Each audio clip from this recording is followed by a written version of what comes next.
Hello,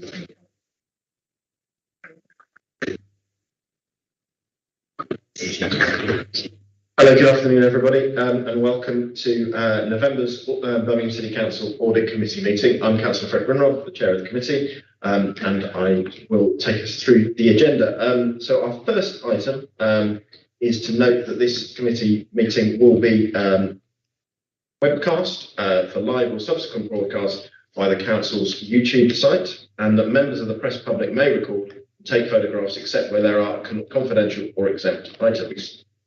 I then move on to apologies. I think we have apologies from Councillor Lyons, and I think we have other apologies.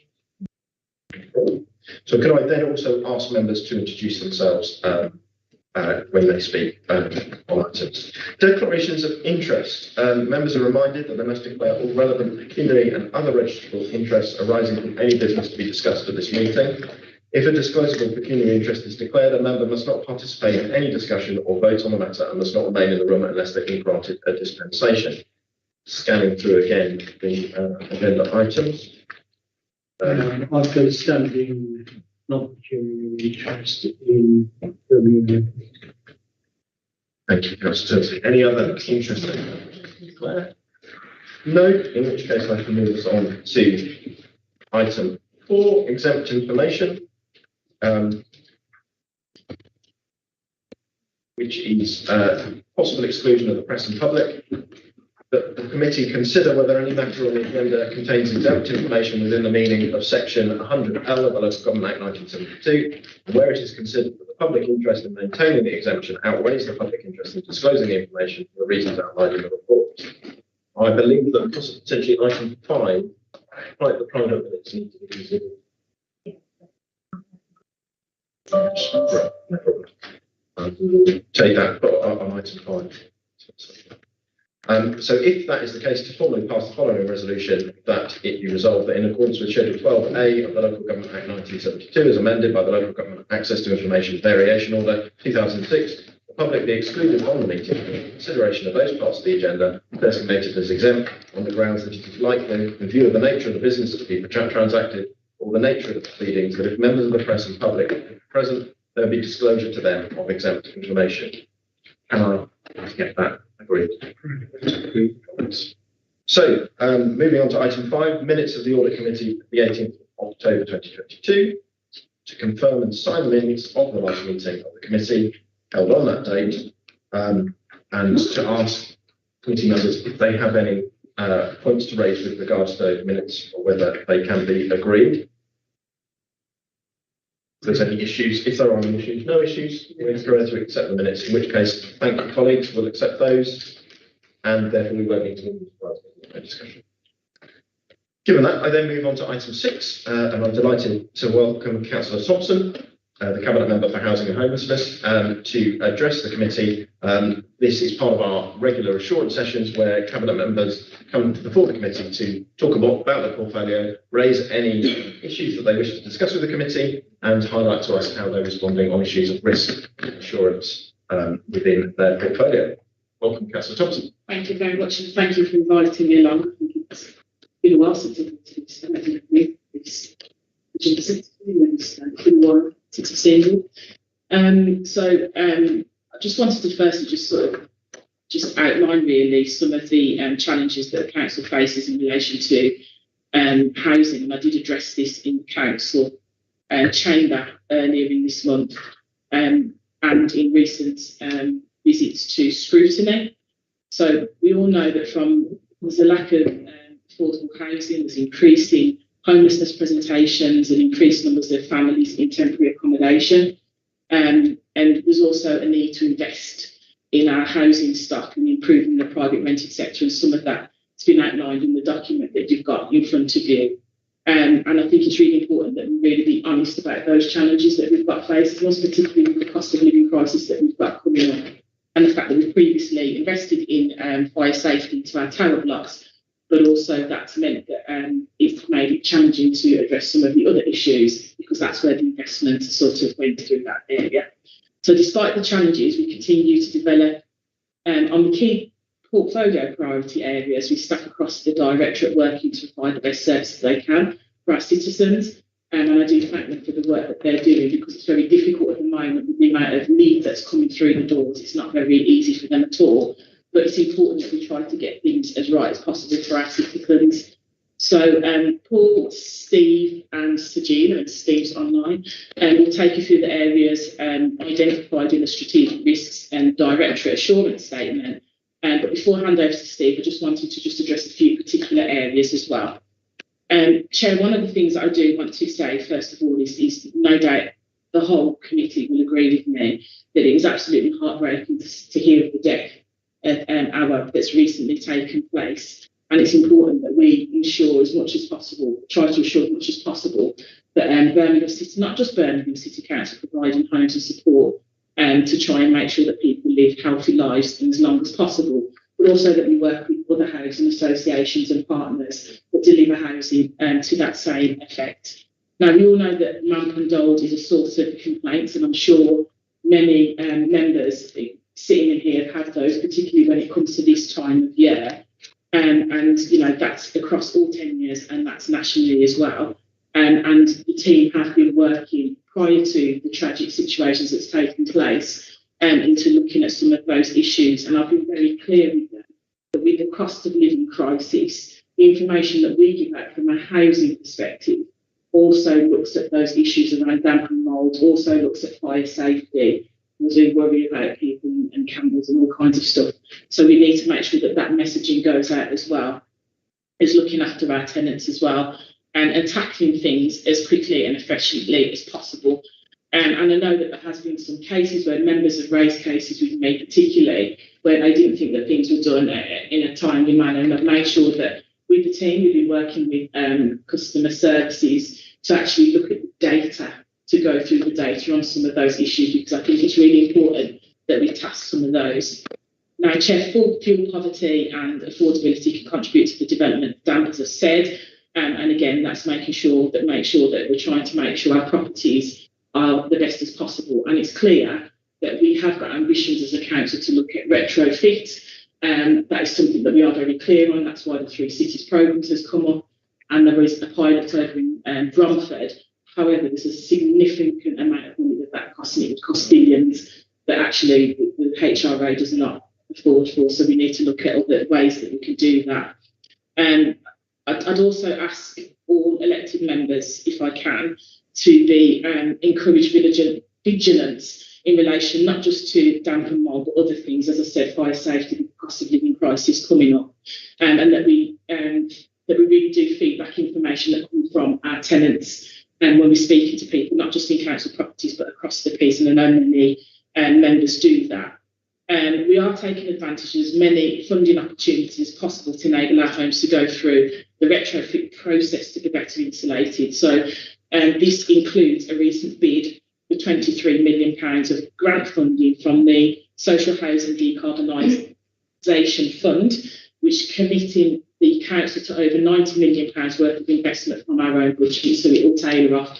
But actually, if we didn't put in for that, it would mean that in the future we'd have to find that 23 million on top of the 90, so it just seemed a good reason to go for it at this time. We're also working, I've talked about the Bromford site, but again, another part of that is not Birmingham City Council properties, it's also other sectors. So we're also looking to improve the standards in the private rented sector. And as you all know, the council has been looking at introducing a selective licensing scheme for 25 wards across the city, something that I started the process with officers when I was cabinet, and then my predecessor also did a lot of work around selective licensing, and I just want to acknowledge that as well. And we were looking to get 25 wards, which is going to cover 40,000 to 50,000 properties. And this will help with improvements across those. And also we're looking at HMOs, which is the smaller, 8,000 smaller across the city. The report of the cross-party levelling up housing and communities committee inquiry into exempt accommodation. And we know that housing has been doing a lot of work around that, which is also been looking to have some funding from government, but there's still a lot of work to do. And Birmingham officers, elected members across the piece and across the city, residents have helped us tremendously in able to contribute towards some of the information that went into that. And recently, Bob Blackman's supported housing bill was passed at its second hearing, which again means that there'll be more responsibility on providers in the city, but it also means that we'll have more scope in making sure that their properties are up to standards, which I think is really important because our hands are tied at the moment, and particularly when it comes to finance of it all being paid through housing benefit, which we have no jurisdiction over. So we hope that the bill will help to mitigate some of those. So those are the key things that I wanted to just pick up on, and I will now hand over to officers, and I'm happy to respond to any specific inquiries as they come through. So I think Steve is going first. Yeah, no problem. Is that okay, Chair, to start? Yes, go ahead, Steve. I think you can make the comments succinct and short so the members can respond. That would be great. If so was. No, you were. I'll try my best, Chair. Thank you. Yeah, so there's well three sort of items I probably need to update the committee on. First and foremost, from the last meeting, there was asked for an update from a strategic risk point of view about our repairs and maintenance contract. So there's two things to say on that. First one is that it's in the notes there, but we took a decision earlier in the year to terminate the contract with Waits due to some underperformance in repairs and maintenance areas across areas in west, central and east areas of the city. It was a difficult decision, but we took that difficult decision. We normally mobilisation of such a contract and demobilisation and mobilisation would take 6 months normally. We did it in 3 months, so we terminated in December last year and we mobilised by April this year. So that's been very successful, and we've seen quite a significant improvement in repairs performance in those areas as a result. That's the first thing, committee. The second thing is just to update you further in this regard. The repairs and maintenance re-procurement of the entire city contract is due to take place on March 2024, and we're just in the middle of the procurement process, and we will be all our intention is to send out the contract notification in January, first week in January next year, with a view to processing that procurement exercise, concluding it by the summer to autumn in 2023. And we've therefore got at least 6 months to mobilise the new contract for April 2024. So that's that. And then the final one was just to update the committee on voids, because that's been a topical area before. And we are experiencing some void performance challenges in the south of the city, empty properties that is. And we are working very hard with Fortum, the contract in the south, to improve that performance with enforced liquidated damages. So that's financial penalties for the contractor, and we're working, trying to work collaboratively whilst firmly and robustly managing that contract to get that performance up to where it needs to be. And that satisfies what Councillor Thompson were referring to about the housing supply issue as well. And that's it, Chair, from me. Thank you. Is there any questions? Do you want to bring in the next officer, or do you want to just focus on? We can do, it's up to you, Chair. We can go through all three officers and then ask questions. It's all. Unless colleagues had any questions, they want to. I'll touch on the Waits if I may, because I was dealing with a case that came up over Easter where Waits had been involved. They'd fallen down on the job. It ended up with the flat being virtually uninhabitable. Had it not been for the fact that I had got the director's mobile number, somebody would have been, or a family would have been left in a very difficult situation. Conversation with an officer over that weekend, and the acceptance was that, I'm sorry, we've fallen down on the job, and we didn't supervise Waits, and we didn't supervise the handover to the new contractors. I wondered whether any comment could be made, and presumably we are going to be supervising all repairs contracts, and it could happen again. Yeah, you want me to come back at that one, Chair? Is that okay? Yes. Yeah, thank you. Yeah. So what? Yeah. So we did. It was a huge exercise, like I say, from December through to April to demobilise a really big contract with about 350 employees transferring from Waits to Equans. Equans has subsequently recruited, I think, 35 more people to ensure that the supervision and structures are in place more robustly, so it can be more robustly managed going forward. And we have seen a marked improvement in that performance across all repairs indicators. So we anticipated that there'd actually be a dip in performance in the first 2 to 3 months, but actually that there was just an immediate increase. So by month 2, all the KPIs were in the green area, as in outperforming the performance that we'd expected, performance targets. Regarding supervision, I mean, what we did at that time, the work that transferred, we refer to it as WIP, which is work in progress.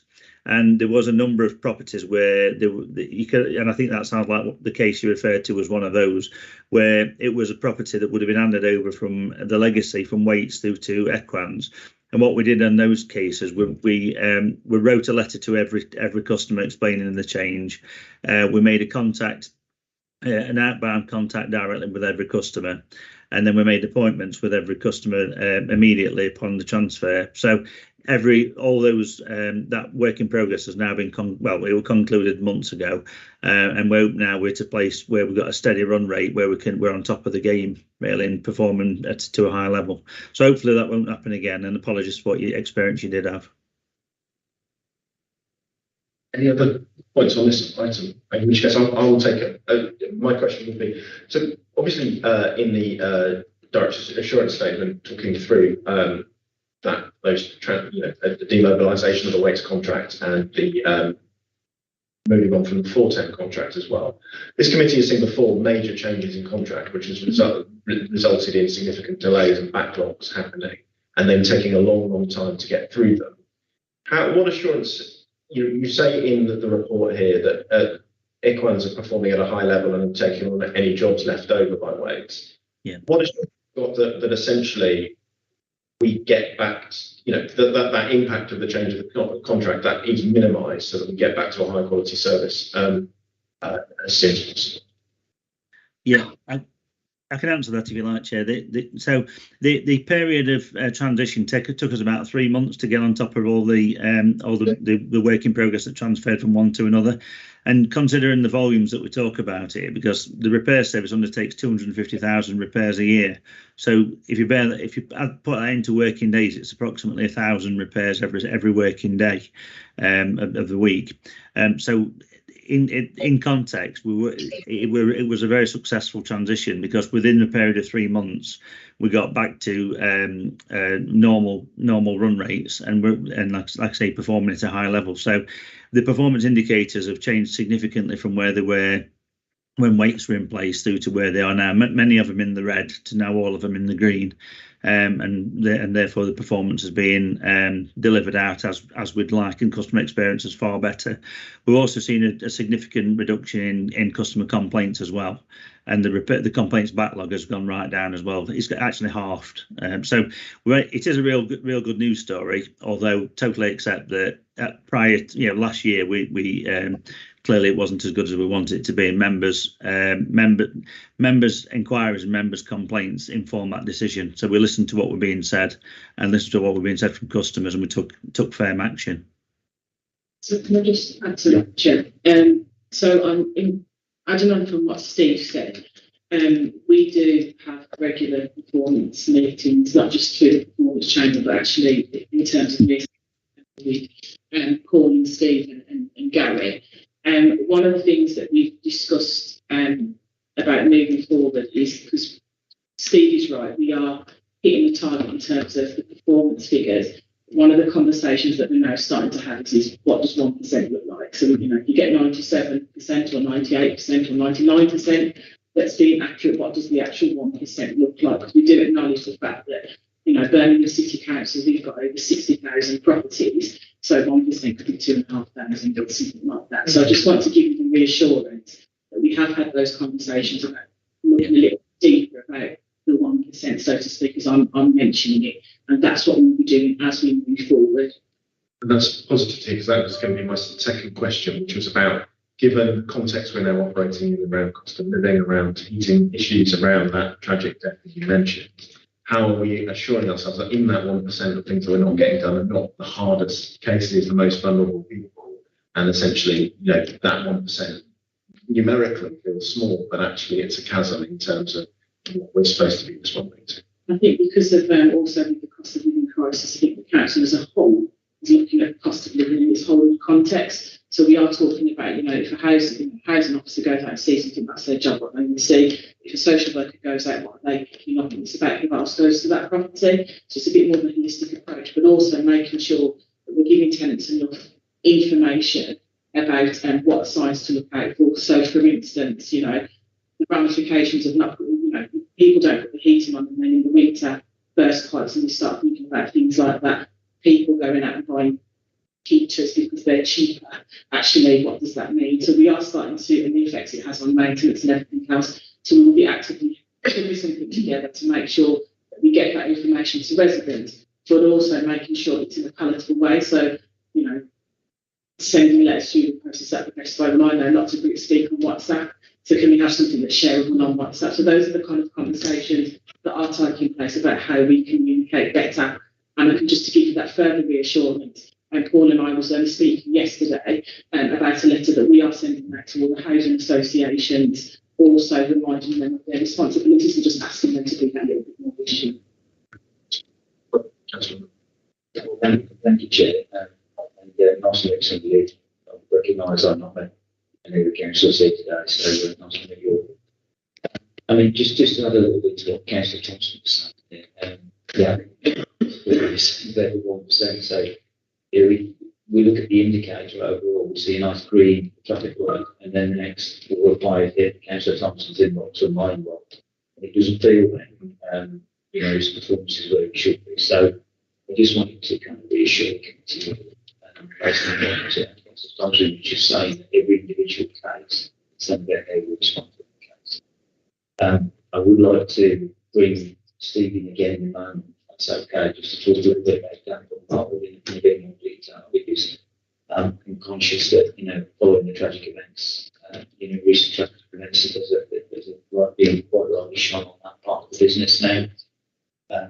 Sadly, it's quite normal to find damp and mould in stock that's, in houses and homes that are kind of like 60 years old, 70 years old, some of them.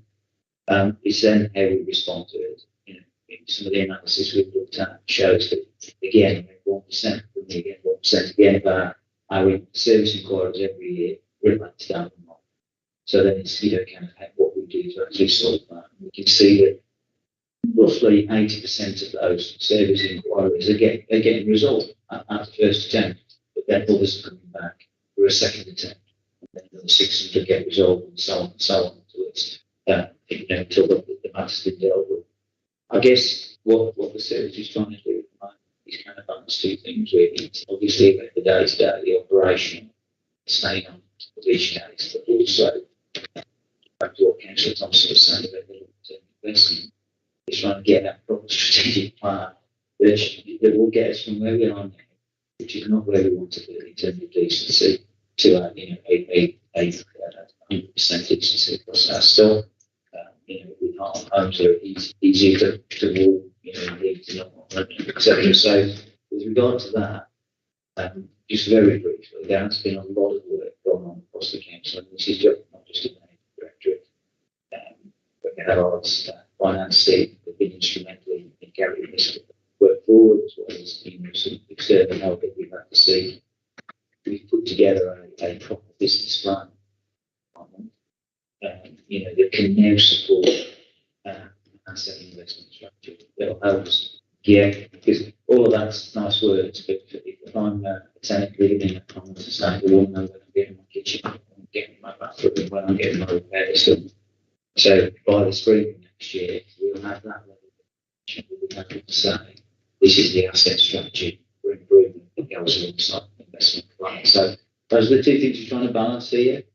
staying on top of the issues you've got a lot of raises, but also getting a more medium term plan in place so we prevent the issues from. Well, I do, because you mentioned, Sharon, opting for portable heaters because they were easy to obtain and they gave immediate heat. There are two problems, really. If you're putting them into a flat without a flue, gas isn't a dry heat.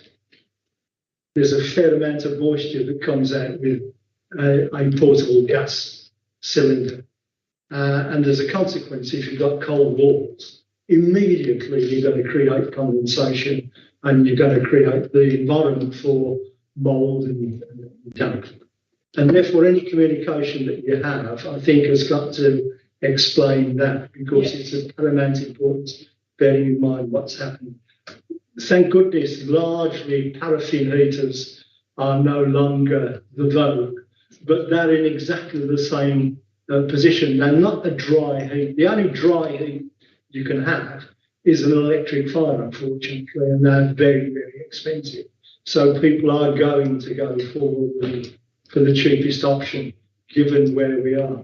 And of course, Councillor Mosquito will wax lyrical about somebody who was burning wood in the flat just to keep warm. So, you know, we're dealing with a very complex situation.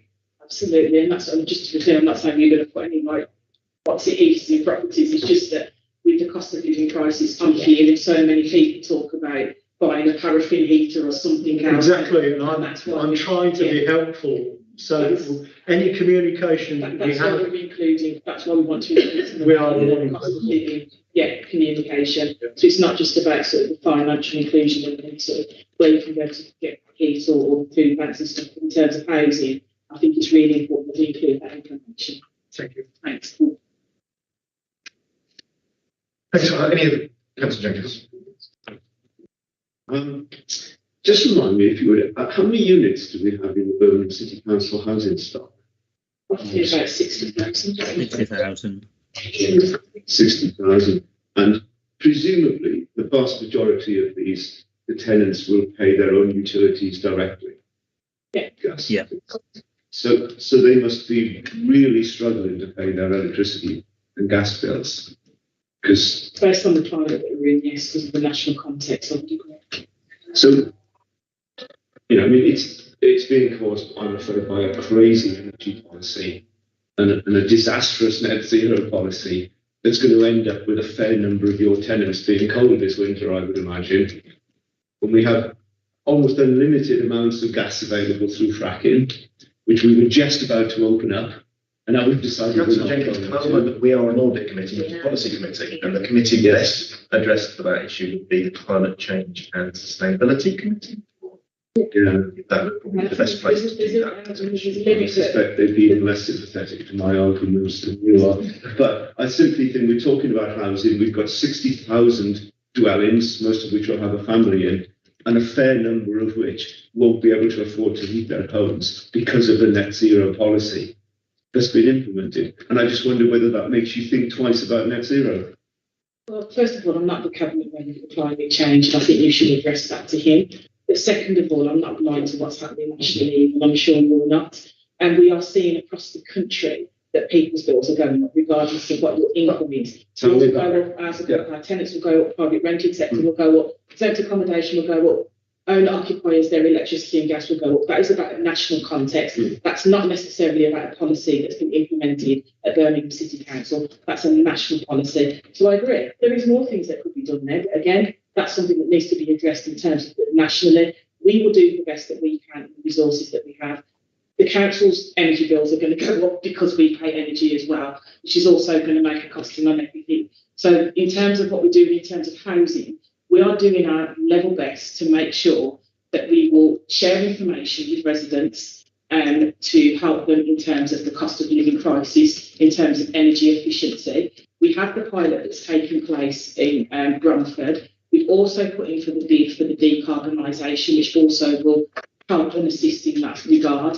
We've also been talking with Coventry and also Wolverhampton around the three cities and seeing if we can get investment from there. But I'm sure, as Becky Hallard will tell me on many occasions, all these things come at a cost, Councillor Thompson, and we have to make sure we balance the budget. So in reality, we are doing the level best that we can, and housing will continue to do that. But I have to say, we again are under increased pressures because there is a national housing crisis taking place. So the next video thing, I'll let Councillor Manood know that you've raised this, and I'm sure he'd be delighted to come back and answer that question. I'm sure he'll. Yeah, so that's a good question for Councillor. Councillor.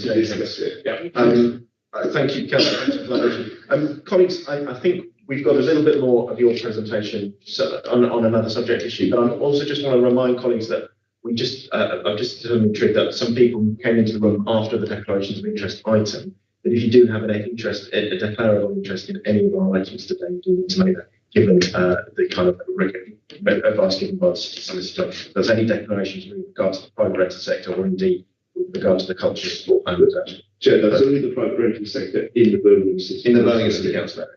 Yes. Okay, Councillor Thompson, your next part of your presentation. Mr. Julia, next to Thank you, Chair. The actual matters of interest have been raised through the assurance statement, so we cover areas such as non-compliance with statutory duties, our HMO audit, housing multiplication audit, our proposed selective licence scheme, and the lack of a private rented sector strategy or service plan. I intend to talk to all of it in one go, if you wouldn't mind, Chair. So obviously our starting point when we looked at these risk factors and these assurances that were required in the actual service was to identify that we had to have a very clear strategy for the rented sector, and that was approved in March 2022. And it focused our minds on 7 key objectives, those being bringing empty homes back into use, implementing local initiatives to address local problems, such as licensing, additional licensing schemes, tackling disrepair and criminality, preventing illegal eviction and harassment, improving energy efficiency and tackling fuel poverty, operating a high quality HMO licensing scheme, and seeking to influence government in terms of legislation to assist in promoting the private rented sector in terms of regulation and enforcement. Obviously, coming out of that and having that assurance now that we had a strategy enabled us to put a structure for private rented sector in that focused on those strategic outcomes. And within that, we placed emphasis on getting the right staff in the right places. And part of that addressed what we had at the time of writing the assurance statement, that we had a backlog of HMO licence applications back in pre-March 2022. There were 1,200 at that time. I'm happy to tell you that we have about 50 left. I wouldn't say that's a backlog. Those are complex cases that we're having to do more research into. It also enabled us to review our fees and charges for housing and multiple occupation licences. And as that is a ring-fence budget, which enables us to deliver the service within that budget, increase staffing within that area. So we did all of this prior to April 2022, and we've introduced a new fee structure within HMO licensing and ensure that we have the appropriate number of staff to prevent a further backlog from occurring. And we have no backlog at this moment in time. All matters are in hand, and we set ourselves challenging KPIs to measure those against. So what I think I'm trying to say to you is that we've looked at the problem as in totality, and we've looked how best to address that. We have also furthered strategic priorities are pursuing selective licensing scheme that Councillor Thompson referred to. That scheme will go live in June 2023. We're currently in the process of acquiring a new licensing system to enable us to progress and determine up to 50,000 licences. And if I put that in context, we're currently doing 2,000 licenses, so 50,000 is a huge jump in the quantity that we are going to have to deal with. And also recruiting 126 staff into that service area so that we're ready to go on with June. Also at Cabinet in January, we're bringing a report on additional licensing scheme, and that's a citywide scheme that we look at all smaller houses in multiple occupation. So at the moment, the mandatory scheme only covers larger houses in multiple occupation that have 4 or more occupants. The additional licensing scheme would cover occupancy of 3 or more people, and that would be citywide. And that's in response to our consultation on selective licensing, where we got feedback that people who were not in the 25 wards wish the licensing scheme to be introduced into the private rented sector within their wards or areas. So it's responding to that feedback that we initially had. Obviously, that report has still got to go to Cabinet and consider at Cabinet. So we await that when it gets there. So we've made significant progress, I think. Well, that's how we feel as a service area, and hopefully that has reassured you in terms of this area. Thank you. Thanks. Colleagues, any questions? We budgeted for these 126 bureaucrats that you're going to take on. I mean, these are people that are going to be going out and doing inspections and stuff like that. So they'll be working on the ground. So I wouldn't really call them bureaucrats. They're much needed in those 25 wards, to be quite honest. It's all the costings all come within the whole scheme. So it's part of the licence fee that we get back. So that's where the staffing should, that's where it all comes from. But also just to say, you know, in these economically challenging times, I really welcome the fact that we've all been employing an additional 120 odd people across the city. Given the number of people that have dropped out of the workforce since COVID, we can get them back into the workforce. But you do recognise, don't you, that if these 126 people are paid for by the landlords paying for these licenses, that's going to reflect itself in the amount of rent that the tenants have to pay. And I suspect the people in these premises are the least able to afford extra rent in order that we can do some more state intervention and bureaucracy. My understanding, of Sajid can correct me if I'm wrong, is that a study was done nationally by the civil servants around that particular question, because it was raised, because obviously Birmingham's not the only one to be awarded a selective licensing. We are the one that's been awarded the biggest selective licensing programme. But a study has done nationally, and it's been looked at and it's seen that it doesn't actually have an adverse effect in terms of rents. Yeah, that's correct. The government did a research piece in 2019 looking at a variety of selective licensing schemes across England and Wales.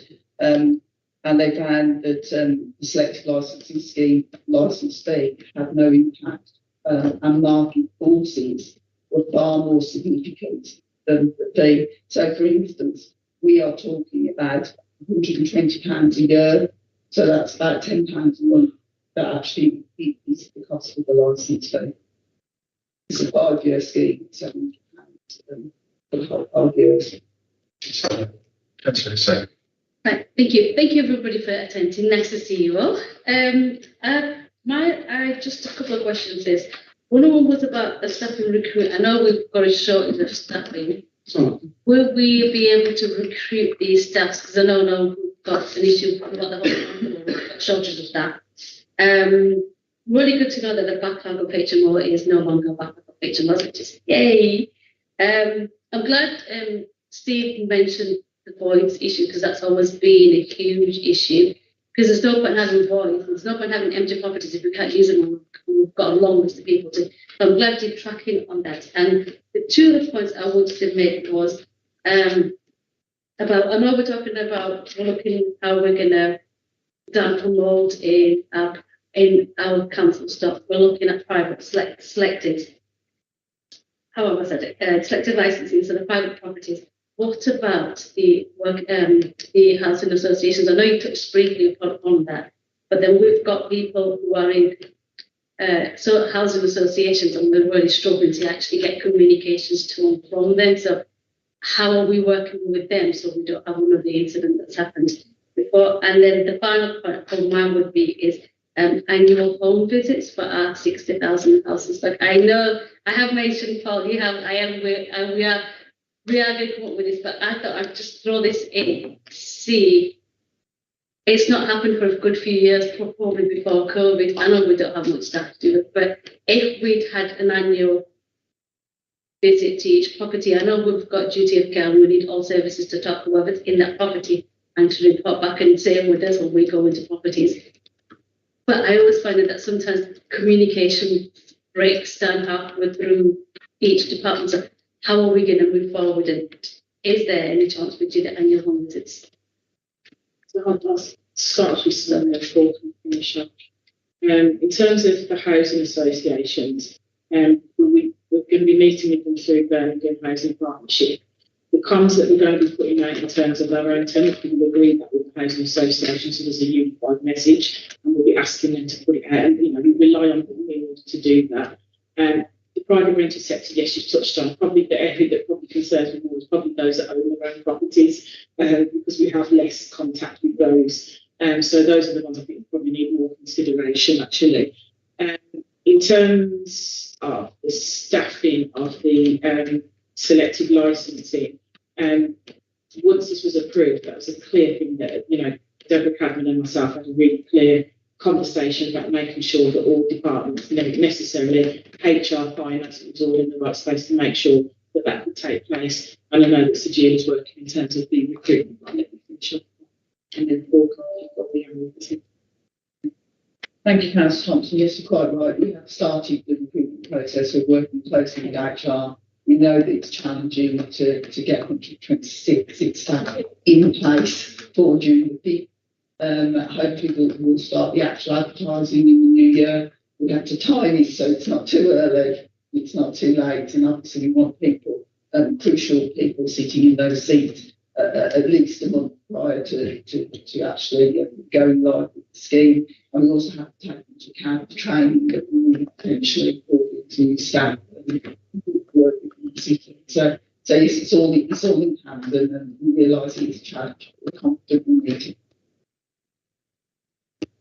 Just to finish up on your points then, and starting with the visits one, and thank you very much for raising that. It's something that the service have heard from me a lot actually on over the last few months.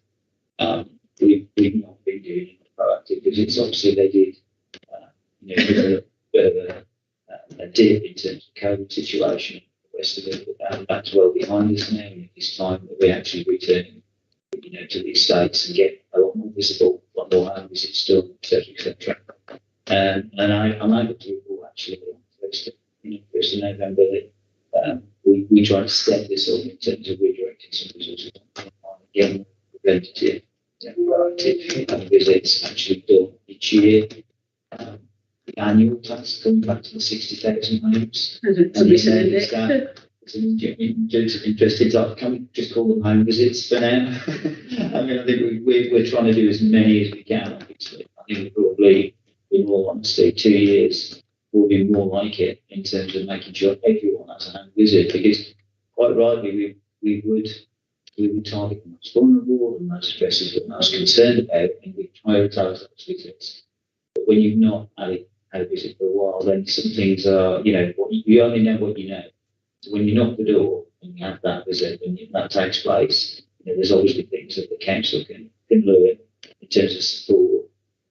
Sometimes, in terms of action you need to take, if things aren't as they should be, beyond the door. So there's a balance to that work, but it's so important in terms of all that we have get various different elements we're talking of. And just to read one time point, as we talked about voice level today. It is very near the top of our agenda at the moment, as the council wants to say.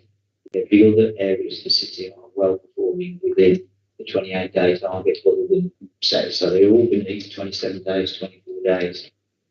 South and Fulton are almost twice target. So we just be really transparent about that. They are, not performing well. As Steve said, we're to the point where we are, hitting financial penalties.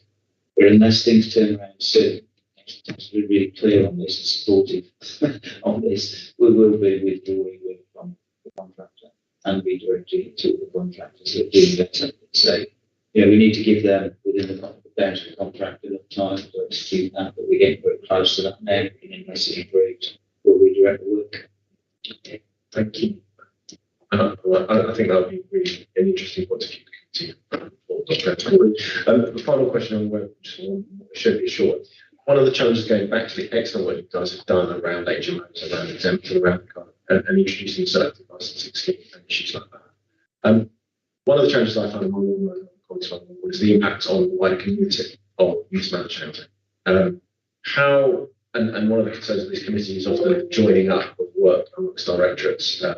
How are you working with the comms of the council to get the message to our communities that we're doing this work and that there are opportunities for them to be involved in the discussion around how, becoming reassuring themselves of the safety of their community given the challenges of some of these issues? So I think one of the prime examples would have been the Exempt Accommodation Forum, which is made up of residents from across the city from different resident groups, and they sort of meet with me on a regular basis, and also they actually challenge us in terms of policy, and they do research and all kinds of stuff, and actually they fed into the select committee hearing. So that's one of the areas. There's a lot more, there's work being done behind the scenes at the moment around looking at tenant engagement, and obviously because of the changes that have come through some of the policies from national, that we really need to focus on that. So we're looking at those streams as well. Obviously you can't just rely, we do have the city liaison, but just rely on that one source, because there's other tenants and they like communicating in different ways. And there are other ways that we work with the third sector around some of that stuff. So that work will be ongoing. There's always more work to be done. But I think the other clear bit is about not just how we're working with communities, it's about how we're working with each other within the council. So there is conversations that are taking place, particularly with the community safety team as well, about the impact it has on local communities, because sometimes, it might be exempt accommodation, it might not be exempt accommodation, it could be owner occupier, it's still a nuisance in the street. So we need to be, we're looking at working a lot more closely, and those conversations, John, Carl and myself, will be progressing with officers in the new year. Thank you, Councillor. That's very helpful answer. Colleagues, Councillor Sayre. It's just an opportunity for us, Sajila.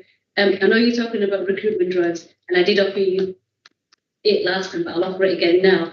When you do your recruitment drives, if you can let us know, and we can either invite them to our job fairs, because the job fairs are now what anyway. So just for that extra, to get extra recruitment and get the word out, we are willing to help.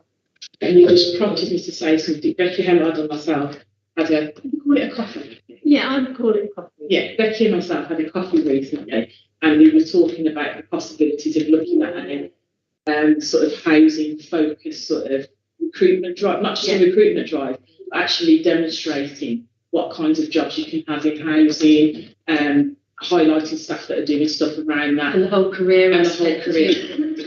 So that fits in very well with some of the stuff that you're talking about. It'd be really good to see how we can make sure we bring that kind of local as well as sort of. Oh, definitely the local. So Paul, it's on my list, but I haven't got to do that to talk to you about. Okay. I'm going to bring us to a quite quick wrap up there, because obviously colleagues have reminded me they want to finish as properly as we can. So thank you ever so much, Councillor Thompson, and thank you for coming and addressing the committee. We look forward to hearing the progress in 6 or 8 months. Thank you very much. Thank you very much. Thank you very much, Chair. Thank you very much, committee. Thank you. Next item will be Councillor Cotton, the Cabinet Member for Social Justice, Community Safety and Equality. I presume this is in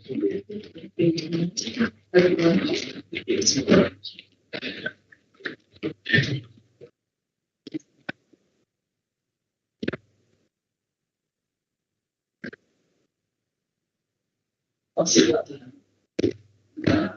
you staying?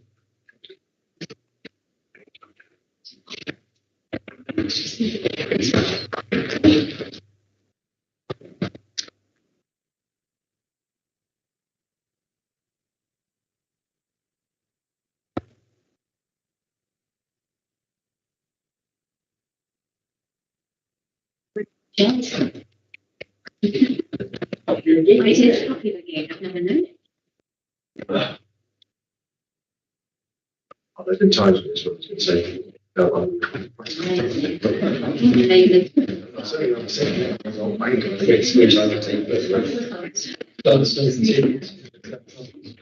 Councillor Collins, good afternoon. Thank you for joining us today. Sorry, colleagues, I'm wanting to move us along because I've been reminded that we need to kind of get as close to a cut-off point at 4 o'clock as possible. Councillor Collins, welcome to the Audit Committee. We continue for a while. We're glad that you've come and joined us. I think we're now on a roughly 8 to 10 months kind of rota of cabinet members to discuss their portfolios with us. We've just done a similar thing for Councillor Thompson's portfolio. So the idea of this session is that you would come in front of us, give us a short presentation, introduce a comment from us, with the aim being that provide the audit committee with assurance around risk and other areas of audit, particularly with the development of the external auditors report, the annual governance statement, and the risk register. To assure us as a committee that these things are being taken note of by yourself and your team. With you. Thanks very much. Thank you, Chair. I did look up my last appearance, which was back in 2021, although I'm getting deja vu because I was in a meeting with both Paul and Miriam just a week ago. So I've still got the questions. So, there's been a few changes since I last been in front of audit. So what is already the longest job title in the Cabinet now covers an even wider area of responsibility since I last came before audits. Clearly, I've got all the responsibility around the social justice agenda, so all of the activity the Council takes forward to deal with structural, economic and social inequalities. That ranges from stuff from the Living Wage City work, Poverty Truth Commission, stuff that is challenge other agencies, and the City of Sanctuary. There's then the elements of work around community safety, obviously largely taken from the Community Safety Partnership, which I chair. And then the piece of work around equalities, not only in terms of building and facilitating community cohesion, but what we're doing to meet some of our internal equalities challenges and genuinely lead by example. And that led to, in part, the expansion of the portfolio after May. So obviously I now have responsibility for human resources or people services, which we talked to resources scrutiny a little bit about last week. And in the meantime, I also took on responsibility for the Registry Office and bereavement services. So it's now quite a wide-ranging area of work. That explains why I've got my cast of thousands with me today. And what I'm going to do is just hand over to officer colleagues to take us through some of the headlines around those various parts of the portfolio, and I'm very happy to take some questions. So I'll ask colleagues to pick up, and I think you've got some slides to talk to as well. Just from the chair, join the meeting. Present.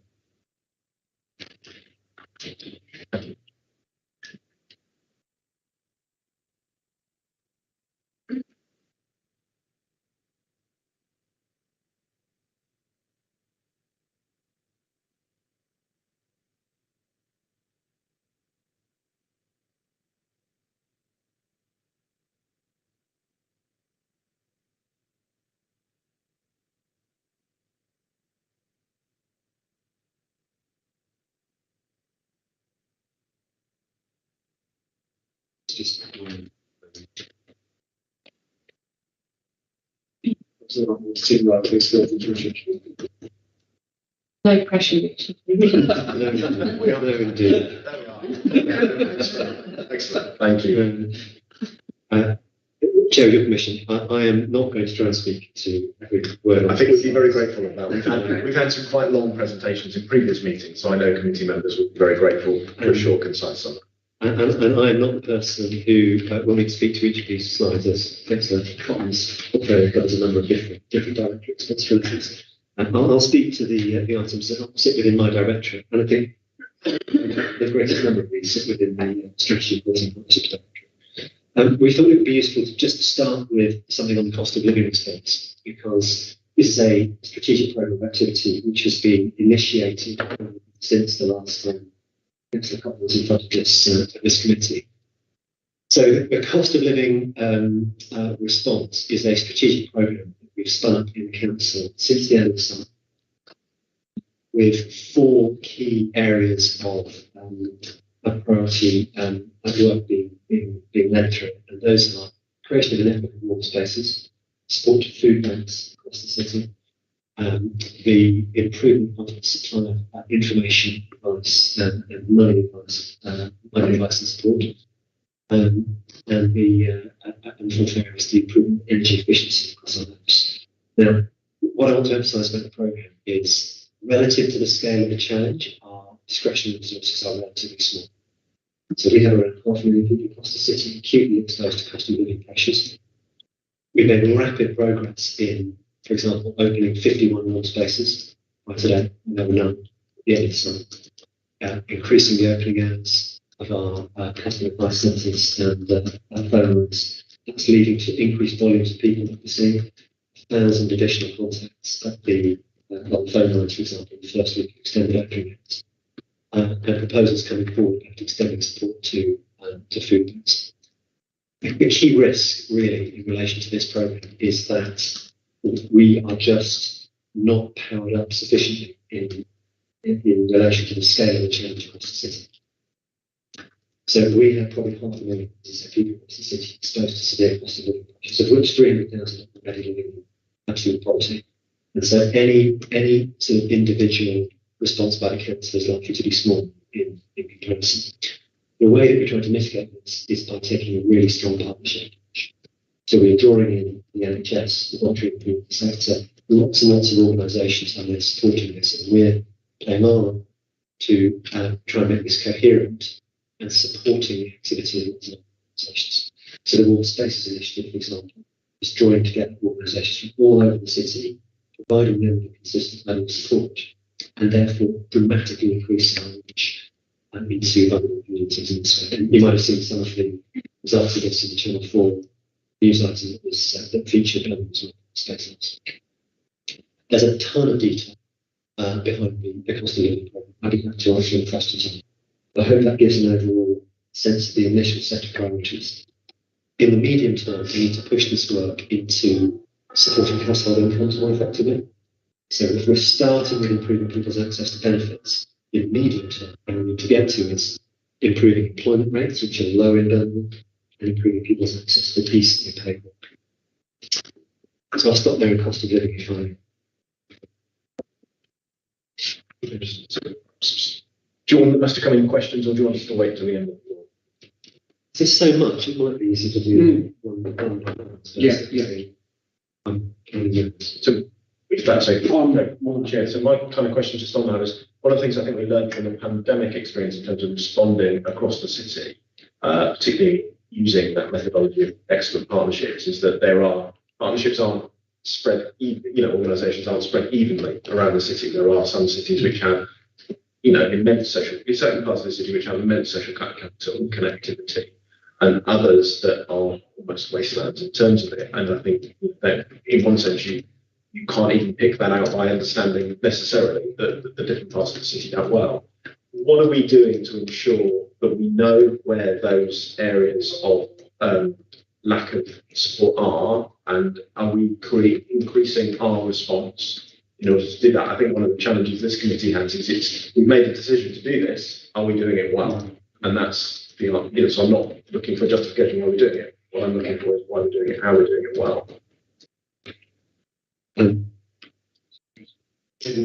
So this might be a good excuse to give you a sneak preview of the City Observatory, Birmingham City Observatory, which is launching tonight, 103 Colmore Road. It's not getting invited.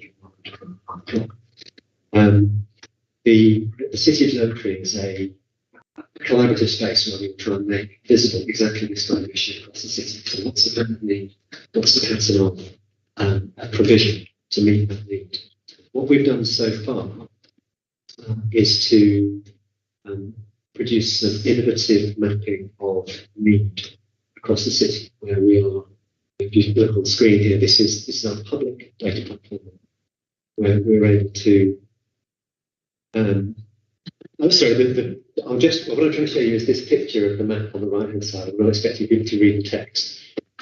This is a map of effectively exposure to cost of living risks across the city, which we created by layering together information on incomes, benefits, employment, and some other risk measures. So that is a completely novel presentation of the pattern of need across the city.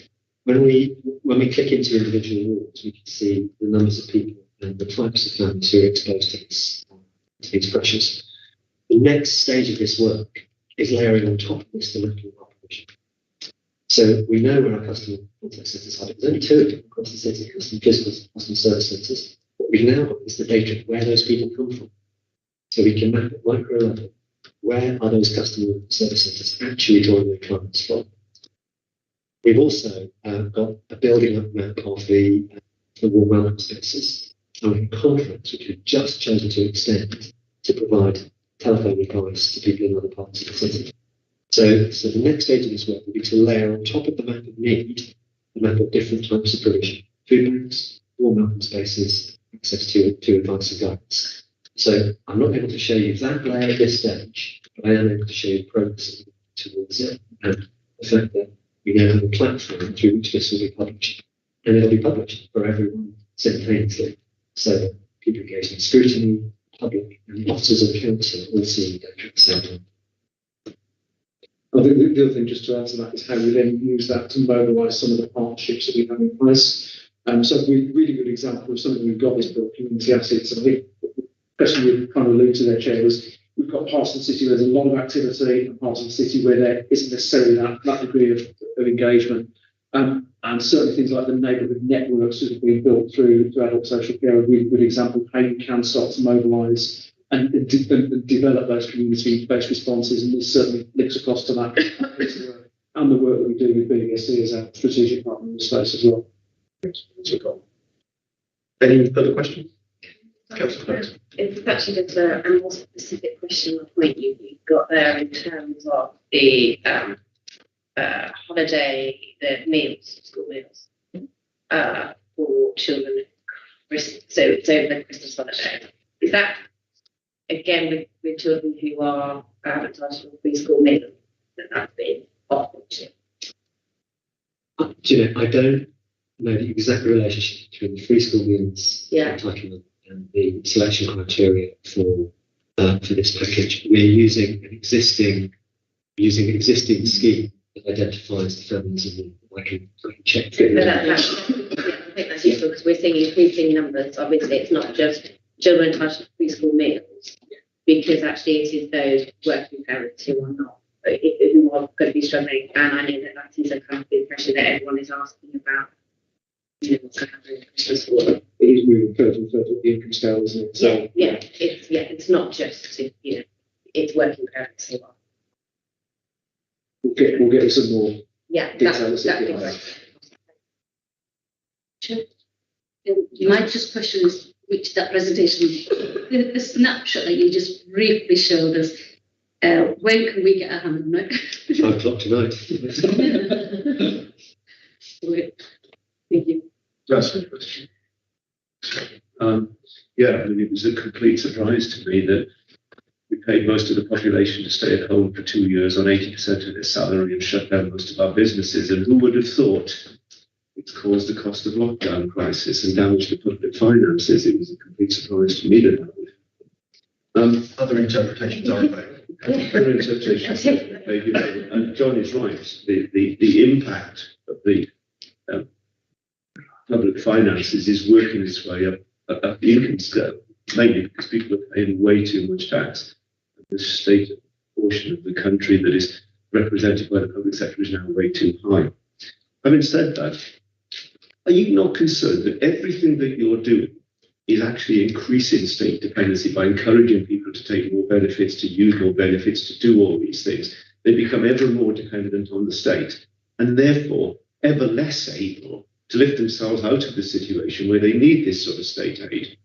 Again, can I just challenge on that? We're back to a policy question, Councillor Jenkins. I do think that question does deserve to be answered, but we do have the role of overview scrutiny to tackle those things on the specific, as again, the purpose of audit is to say, well, okay, you've set out this policy, are you delivering it well?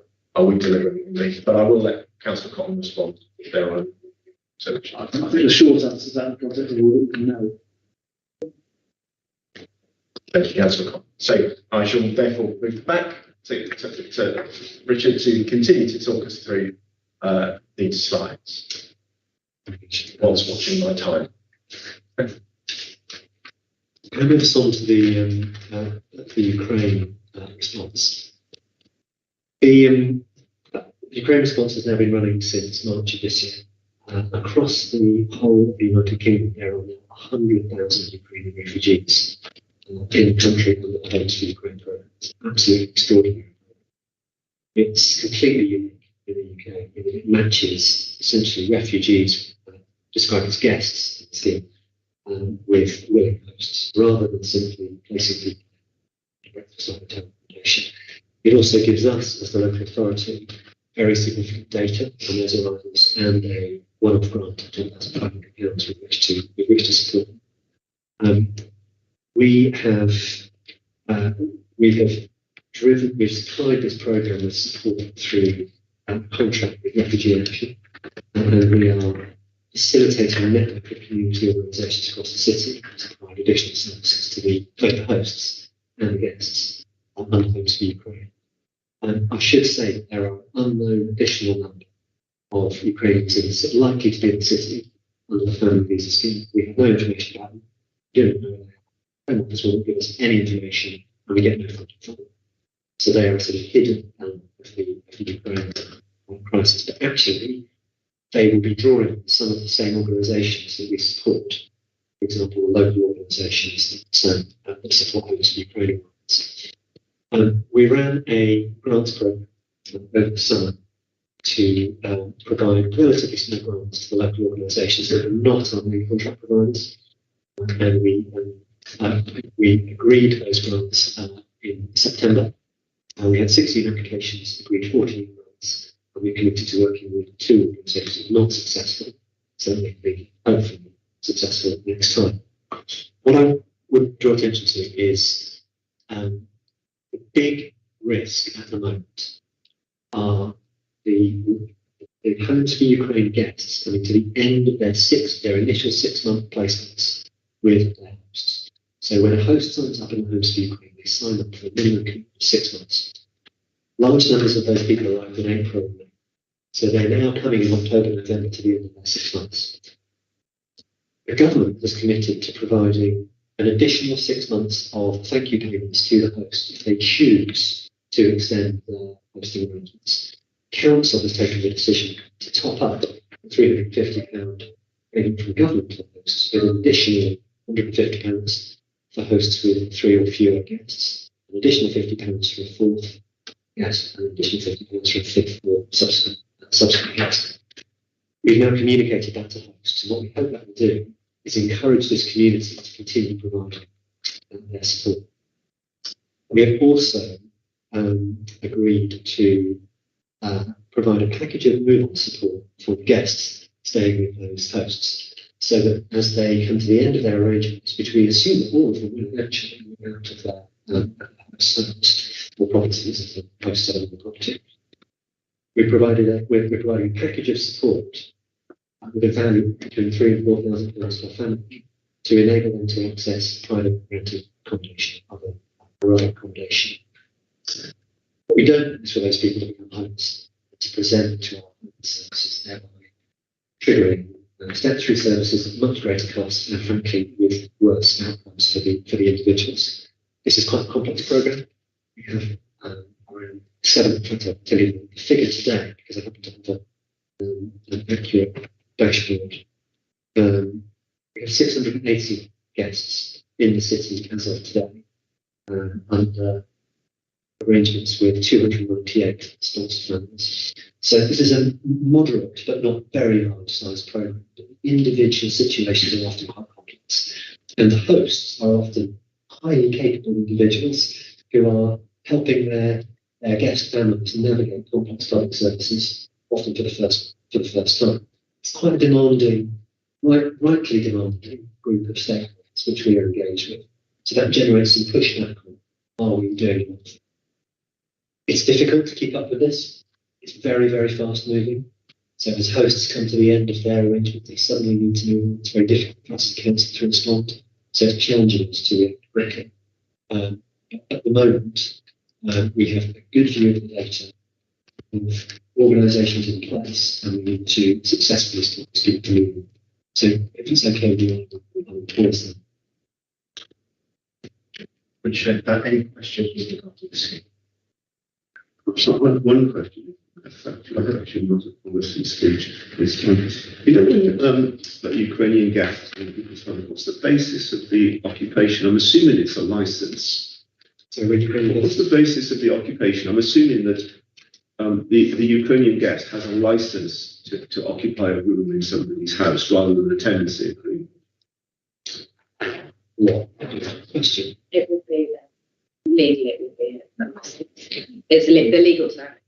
Yeah, so it'd be like when you occupy a hotel. So you don't acquire any rights. If the hotel asks you to leave, you have to leave. Yeah. If the host asks the Ukrainian person to leave, for whatever reason, they have to leave. I apologise, fascinating. During the whole period of the programme, no one has asked that question, and as a result, I don't know the answer to it. So did you get an answer for council? Just intrigued. There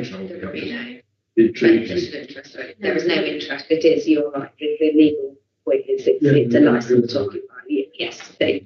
Yeah. And And if they refuse to leave, presumably then would remove them, would be a court order, regain possession of the bedroom.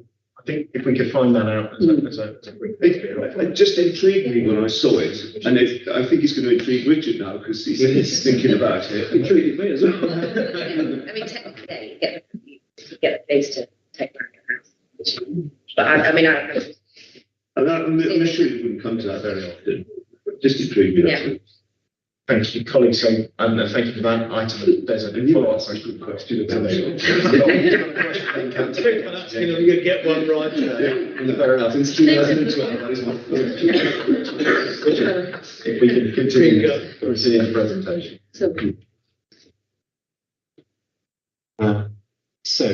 External affairs. We thought that possibly the most salient issue here would be the all-party parliamentary group which formed earlier in the year, led to a very successful event prior to the Commonwealth Games, again with very unusual sort of cross-party coordination of messages to government about the importance of levelling up in Birmingham in particular, on the East Birmingham North Southwark area as a focus. So the all-party parliamentary group had quite a busy programme during the Conservative Party conference. We had a number of events here in Council House, the benefit of having the Conservative Party right next door. So we had very good attendance, very good engagement. We're continuing to run this forum. One slight problem is that the full chair, Andrew Mitchell, is now Minister, so for the new chair for the group. The one other point I would make about this is that having set our own levelling up strategy this time a year ago, and the government's white paper in February, there has been a lot of turbulence at national government level about priorities and programs in this space. We put in bids for investment zones under the form, the immediately former government, the current government, which are now aligned. So the recent autumn statement has announced that the investment zones initiative, which we invested significant officer and external resource in, is now over. And we're still in the process of engaging with the combined authority on the development of the evolution unit.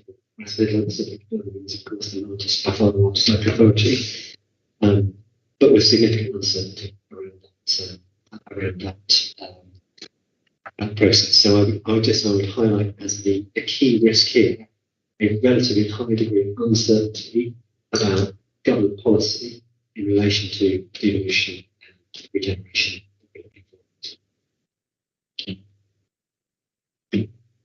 If we can note that, I think, rather than necessarily discuss it, simply because it does feel that we're not, as an audit committee, able to do much about government policy. Just hope that you continue to manage it, and indeed the AGPG seems to me a way of doing that. So yes, and I'm also aware of time. I'm just aware, Councillor Connor, we are now, we've got 10 minutes roughly left. I'm also aware that on your portfolio is the issue of, I'm very grateful to Rebecca for coming today, is the issue of HR organisation development. I do feel that this committee has interacted with this issue over a number of previous meetings, so would benefit from a longer conversation about this item. So rather than try to get Rebecca to squeeze in a few minutes at the end, I wonder, and given the absence of Darren Hockaday, I wonder whether you would be prepared to come back to this committee for a longer discussion solely on that item, given the amount of transferable issues with regard to training, development, and HR. I'm happy to do that, Chair, if that makes it. That would be relatively helpful, I think, just to consider. We spent the vast majority of John's presentation to resources on that very topic. Yeah. So it is big. Well, I'm more than happy The to. next meeting of this committee will January. We don't have one in December, so we can find a way. But in the meantime, Richard, continue. Great, the Christmas present, Chair. In that case, I'll go back to bereavement services. So do you want to speak to this? Thank you, Chair. There are a number of areas where we're trying to ensure we minimise risk within bereavement services. The first is around funeral directors and our relationship with them. Initially in 2019, we implemented a fees and charges increase, which unfortunately resulted in our relationship with funeral directors being harmed. Since that time, we've done specific work to build on that. One was freezing the inflationary rate for the following year, but also we've developed a new telephony system with one single point of call, which we can refer quickly and efficiently to the right area of bereavement services. We've created a Muslim burial steering group and the reinstatement of funeral directors meetings and delivery of bereavement services roundtable. And all of these activities in and of themselves are helping us to rebuild that relationship. In terms of the workforce itself, we're looking at increasing efficiency and effectiveness by recruitment and training being ongoing. We're implementing a customer service programme improvements with Wendy Fitz team in digital and customer services. And there are 12 key objectives we're working on there. With end-to-end user advice and guidance. We're planning on a full operating model review commenced in 2023 to look at how those efficiencies can be built on. We have ongoing infrastructure issues which are of concerns to patrons of the cemeteries and the crematoria, and we have got a plan of action and had our approval to spend that money through the property spend board. In particular, things like road maintenance are concerned to people because obviously when they're going to visit their loved ones in our cemeteries, etc., we want those to be very inviting, caring places where they feel that we provide the appropriate level of service to them. We then move on to registration services. As you may recall, we have had a backlog since COVID because certain aspects of registration were halted during the COVID process, such as birth registrations. So obviously we are now moving our resources between death registrations and birth registrations. We have been through a continual process of recruitment over the last year to fill vacancies as staff, older staff are leaving the service. That has been successful in part, but not as fruitful as we would have hoped, and we're still in the process. There are four posts that we're still recruiting to, and I was in discussion with the National General Register Office this morning about those posts. We also have ongoing issues within the registration around high levels of sickness within the workforce, and we're participating in the occupational health self-referral pilot, which will take place later in 22-23 as a means of seeking to reduce those sickness levels. And again, we'll be conducting a full operating model review for that service area in 2023 with the support of the GRO, the National GRO, because obviously the registration offices run both by Birmingham City Council, but has statutory responsibilities to the GRO in terms of births, deaths and marriages registration. We then move on to the mortuary services assurance statement.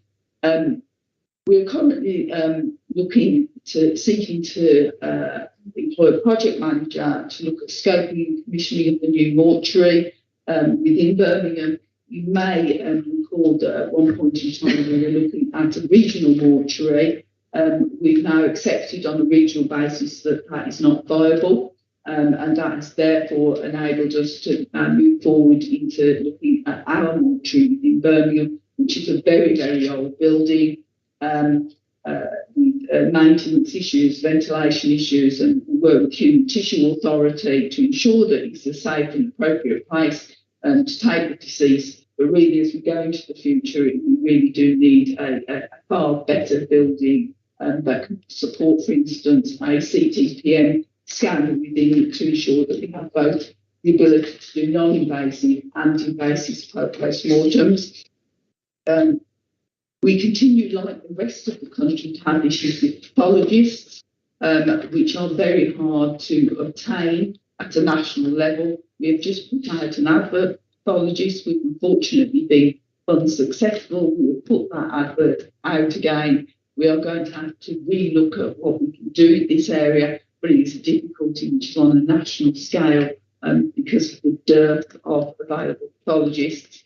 We have, however, been successful in APTs, which are anatomical pathology technicians. We have trained 2 APTs ourselves at Birmingham, and we're looking about whether we can expand that to be a capacity for national training, because again, there is a dearth on the national level of APTs, so we have been successful in actually training people up to the level that is required. Obviously, inbuilt with the whole of bereavement mortuary registration is the coronal service, which is provided by our senior coroner, the area coroners, assistant coroners. That continues to be monitored through the chief coroner for England.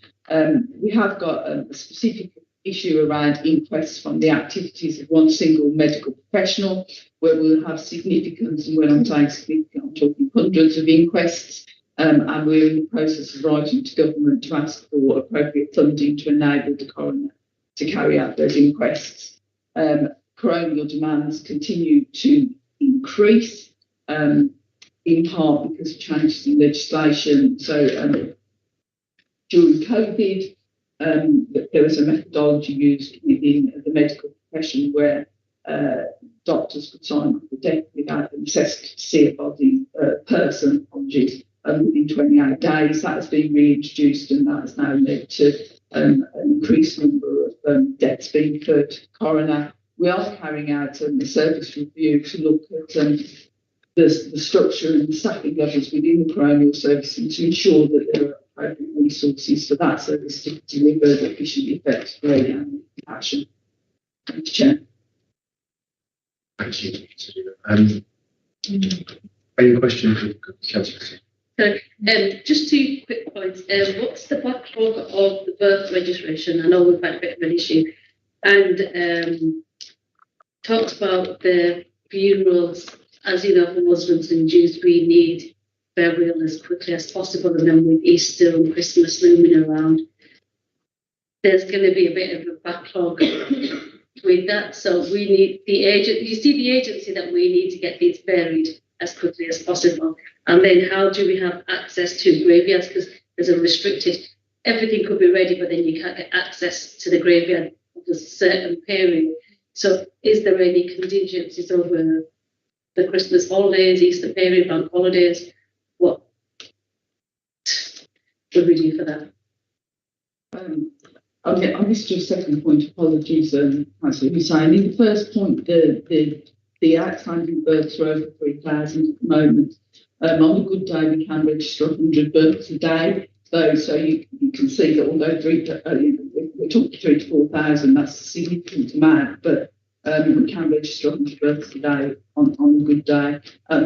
Our issue is balancing the death registrations with birth registrations, so our staff can do both roles, and hence what we were trying to do is keep 2 plates spinning here. So we realise there's a problem. We've discussed the problem with the General Register Office this morning. They realise there's a problem. We are trying our best to recruit and ensure that everyone, I think we provide a service for everyone who needs it. So obviously, with death registrations, people need those death registrations to ensure that they can bury their loved ones. The birth in particular, we also keep an eye on ensuring that we don't restrict people's access to benefits. So, you know, we're always working on ensuring that those births are registered in time for people to access benefits. So, you know, I readily admit it's not as where we want to be, but that is why we have to have a proper service review of the registry office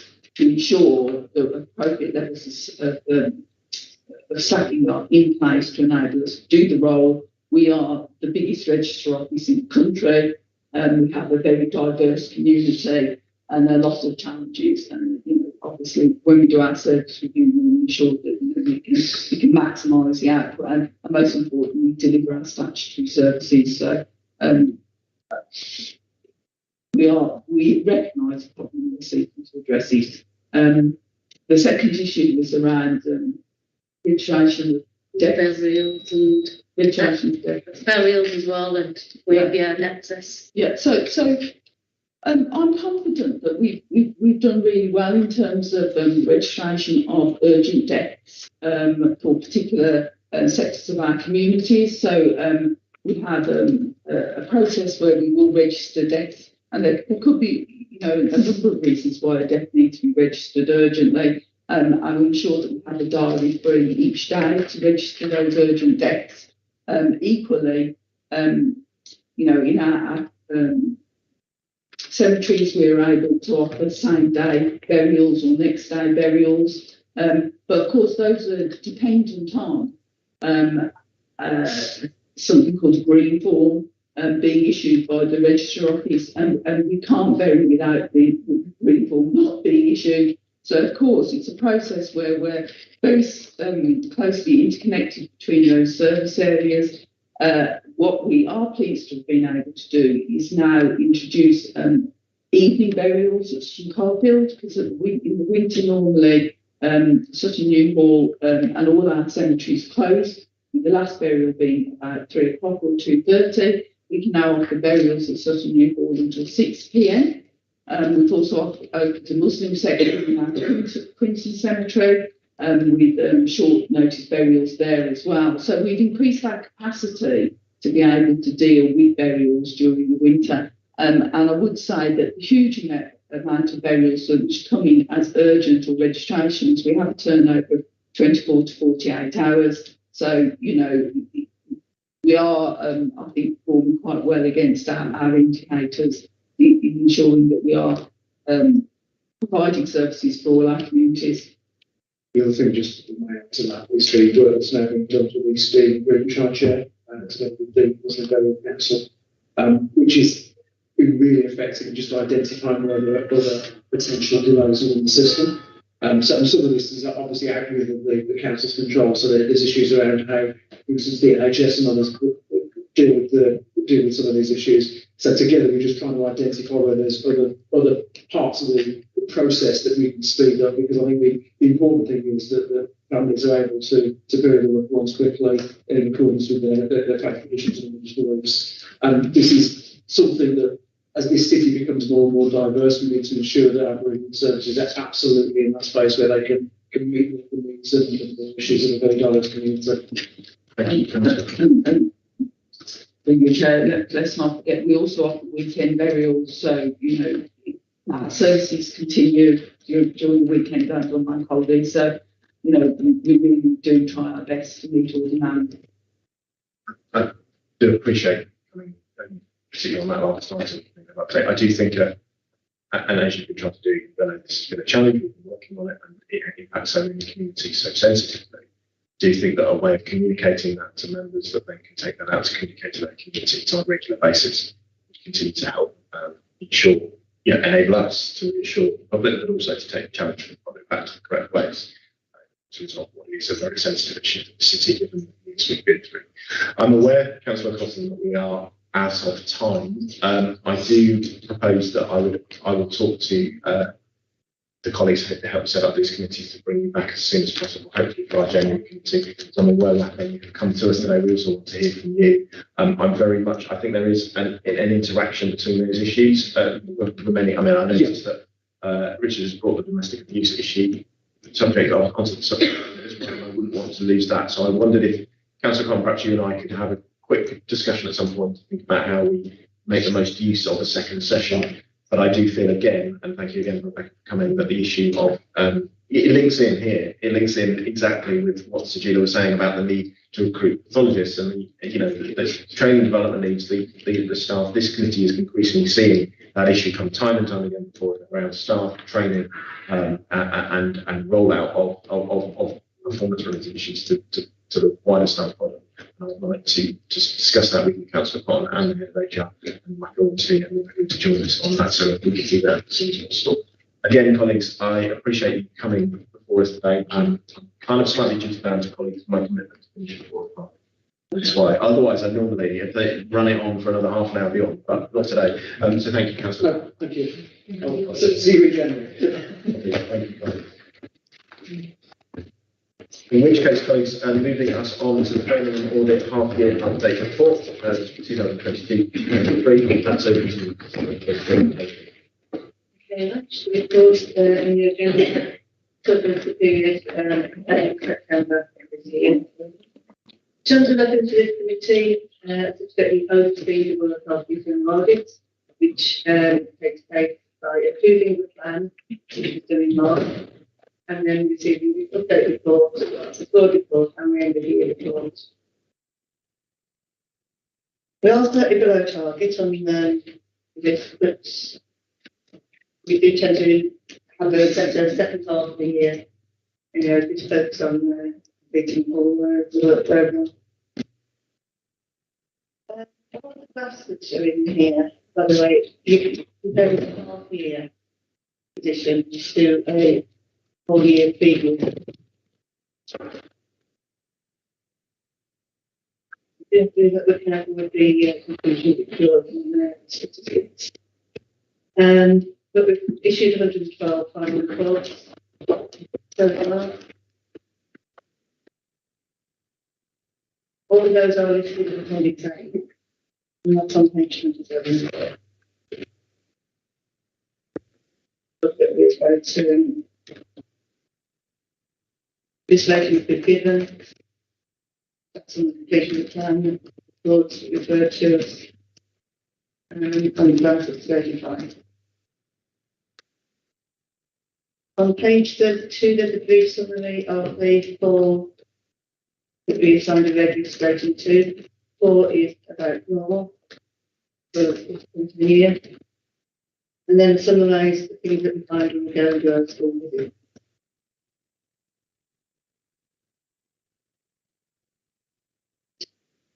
And summarise that there and take questions. Thank you, Sarah. That is appreciated. I noticed with regard to the 4 red risk areas that are these. Again, some of the themes that have popped up in the past for this committee. I noticed obviously issues of procurement and something that we wish to, we will hopefully talk just what we raised with Councillor Conn in terms of consultants and interim, procurement of consultants and interims. I'm interested in that day centre issue. This committee has in the past had seen significant audit reports with regard to services that support vulnerable people. And some of those reports have been challenging for this committee to have in front of it. How is that progressing in terms of the process that you're using in the engagement you're getting from the organisation, the part of the organisation under the audit? So the day centres one specifically refers to financial controls that we expect to see when day centres were closed for some time during the pandemic. When they reopened, they hadn't got that routine and that discipline of applying financial procedures and the banking and safe collection, handover, safe keys, etc. And I find that they were different in each day centre. So there was, well, pre-pandemic, everyone worked with certain financial procedures and set routine. As they had reopened, more localised, like the financial procedures, the record keeping, the issues about charging for meals or keeping copies and so on, different ones. So it was a case of just kind of reset. And it's so I think we've got one further report on the list of reports as well. So this wasn't about client experience. I appreciate that. That's reassuring to the extent. One of the challenges we've had in the past is we've had financial ill discipline as an indicator of wider ill discipline. Are we confident that that is the case? We didn't find any evidence at all, and the sums wouldn't be was no pitfalls. But it's that kind of culture of not meeting standards. And again, perhaps goes back to any standard having that audit failed if there was. Yep. So if that had been considered before, we would have found that the record was not to reflect us trying anything. Appreciate that. Colleagues, any other questions? As far as the procurement of consultants, from my memory, the risk that we have is, as far as tax and national insurance is concerned, and it being levied on the city council, not on the individual. So have we tightened up the procedures sufficiently that we've got all the documentation that we need to ensure that the city is absolved? The procedures were there. But they weren't being followed. Chair, can I add towards the question? In other words, are we getting a tax indemnity from everybody who's billing us as a contractor? That's it. The first. So we have to go to use the HMRC tool to print off the decision that comes out, drop that in there, and keep it. It's one of the things, and upload it onto a record. Because we're now creating an employment record for so we can upload the documentation that goes with it. That documentation was not always where it should have been.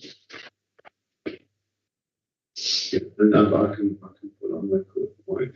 Utter dismay about the reversal of policy that was going to be moved by R35. I think R35 is one of the most destructive pieces of legislation to ever hit the economy. It is highly regrettable that amongst a tranche of terrible decisions, that was possibly one of the worst ones, or one of the ones that attracted least publicity taken by the income.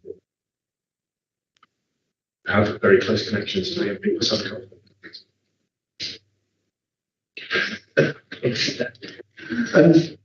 any other questions? Yeah. Councillor? Sorry, just the school visit section part of this. So so that's not been the poor reports or the sorry, I'll start again.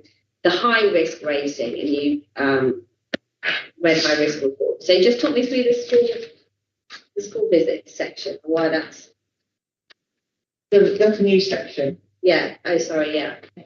So in terms of the rolling out of the Oracle one bin system and issues with that in terms of budgets for schools,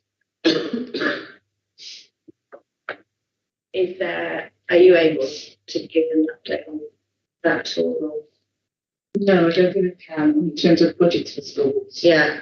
Because the budgets for schools aren't necessarily linked to the Oracle system. Yeah. Schools use their own system, CMIS. Yeah. To better to spend. Use their own system. They'll use their own system. I thought some of the schools had issues in terms of trying to work out their financial plans using Oracle. No, they don't do that on Oracle. They do it on their own system.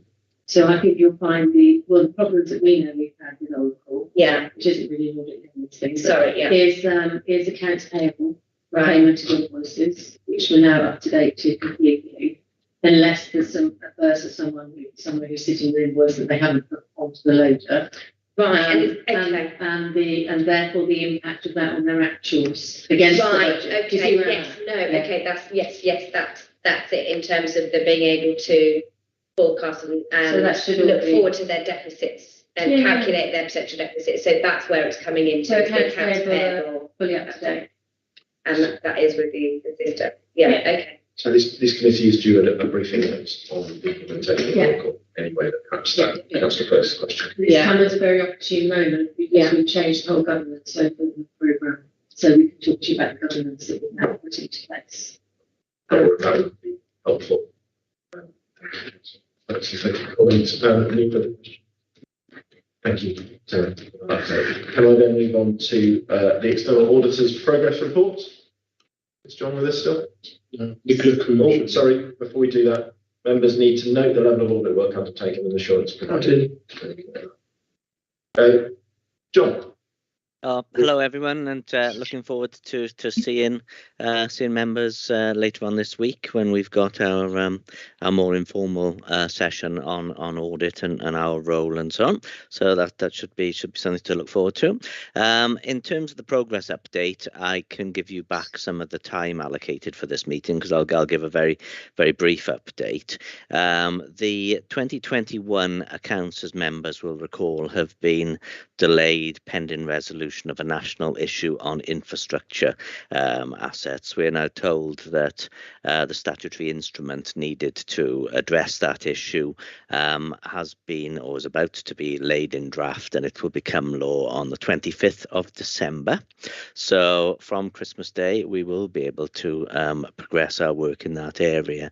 There is one element which isn't covered by the statutory instrument or the SIPFA code amendment, which is on useful economic lives. So there will still be some work to be done around that. We're waiting to see what SIPFA will produce by way of guidance on useful economic lives, which could, if it's quite sort of allows quite a broad brush approach to be taken, will be very helpful and will allow a sort of a pragmatic end to this audit.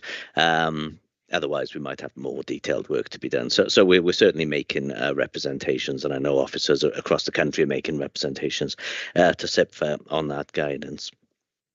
And that infrastructure resolution will cover 2021 and also 21-22 to allow, again, the 21-22 financial statement audit to be completed effectively. We have made pretty good progress, actually, with the 21-22 audit. A lot of the more difficult technical issues we had in 2021, resolving those, which did take time, actually put us in a good position for the 21-22 audit, particularly around property, plant and equipment valuations. But there is still work to be done in terms of resolving the queries that we've got with officers out on PPE. Now, I think that's really important. We have a good concerted last push on those. They're not of the sort of the nature that we had last year, which were more material and more difficult to resolve. But nevertheless, we've got the opportunity to move this on now, and I think we should really take that opportunity. Likewise, we've got the need to resolve queries that are out with the council now on the operating expenses testing and the creditors and completeness work that we do. So all of those with officers, we should be able to push them forward now. We should be able to get in good shape for early January when the infrastructure matters can be concluded to wrap everything up, both financial years at the same time. One thing that we will keep an eye on is whether equal pay needs to be revisited. Obviously, that we did revisit it last year and felt that the accounting entries this time last year were not impacted by the changes to the sort of the equal pay conversation that Birmingham has with its stakeholders. But likewise, we'll have to revisit that this year. So that's where we are with accounts. With value for money, we've started our work on the value for money review, as I said, at our plan, and that's progressing according to plan. Mohammed is doing a sterling job coordinating that with us. but it's quite a big ask, I think, to coordinate that and the accounts work. So I think that's something maybe we'll just keep under review together, because I know man is there and he could give a comment around that. It's important, and again with Birmingham, it's a big exercise and a lot of information is exchanged, a lot of coordination goes on. So we just want to make sure that you've personally got the capacity to sort of continue with that dual role as you've got. That's the only update I think I needed to make, Chair. Thank you, John. I appreciate that. Has anybody had any questions for John? We'll be able to see him on Thursday and ask questions more informally on that. So thank you. And then that therefore moves us on to the committee made the verbal update to external auditors, which we've done. Item 10, Treasury Risk Management Arrangements. Mohammed, over to you, Becky, first. Well, it's just to put in context, really. Mohammed gets to do the technical stuff, but just to put in context. So every year, members at full council sign up to approve the Treasury Management Policy and Strategy. That's the guidance the framework that we work within. And I think I just wanted to bring it to as many members' attention as possible, because it can get lost in the overall budget papers and the discussions. Sometimes quite easy. So I just wanted to remind the members that it's there. Now, this is all about the risk management, the managing the risks, and what risks are and how we're managing those and trying to mitigate those risks. Thank you very much. So I'm conscious of time, so as Becky mentioned, we talk about the Audit Committee's role, which will come on to then how we manage those risks. What are the risks that we need to keep an eye on, and you as a committee needs to be confident, and we've got the governance in process for that. And then just briefly touching on what is our strategy based on those risk appetite and risks, how we manage them. And then for appendix, really, but I won't go into this, is for how we report and how we monitor, the flavour of things that go to cabinet, what we do internally as well. So, as Becky says, full council will approve the treasury management strategy and policies. Yours is to review the risks that are inherent within treasury management and how we are managing those risks. So what is treasury management? There's quite a lot of, people think it's something really technical, but it's actually quite simple when you break it down. It's basically just managing our cash on a day-to-day basis, just as we would do in our personal lives. It's making sure we've got enough cash at the right time when we need to do something with the cash we need to pay. And also, on the flip side, not to have too much cash. You wouldn't carry hundreds and hundreds of pounds in your pocket or keep millions of pounds at home, because there's a risk to that. You wouldn't want to. So, yeah, so you could do that. So, Don't tell anyone. It's also then, but also keeping an eye on our banking, our money market transaction, because there's inherent risk within those transactions. You're moving lots of money around at pace. Then what are the risks around that? And then the fourth is quite an important one, is a pursuit of the optimal performance consistent with our risk appetite. When I come on to the 4 risks that we manage, they're competing risks.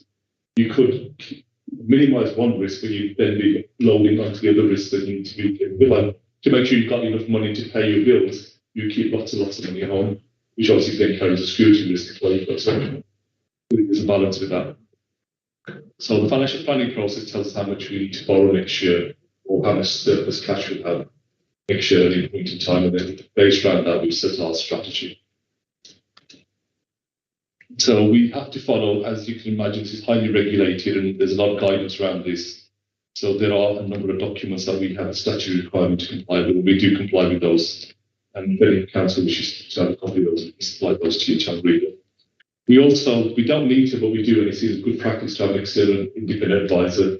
So and that goes through a competitive tender process that we equip them. Ireland Close are our advisors, and they support us, provide us with advice, provide us with market insight. They've got a much bigger team than we have to keep an eye on the markets, keep an eye on what's happening with the banks, what's happening with local authorities, and any risks that we might feel.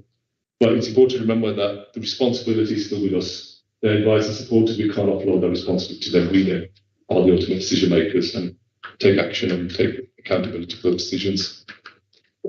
Just to give a flavour, we are the biggest council in the country, and we have obviously the biggest debt, which makes sense. A total loan outstanding a few weeks ago was just under 3.3 billion pounds. which is a large number. Our investments were £101 million.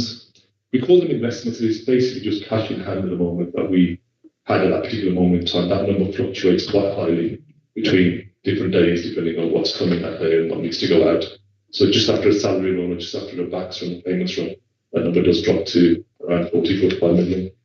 And then our transaction, just to give you a flavour of how important this is that the first 6 months, 3.9 billion went in and out of our accounts.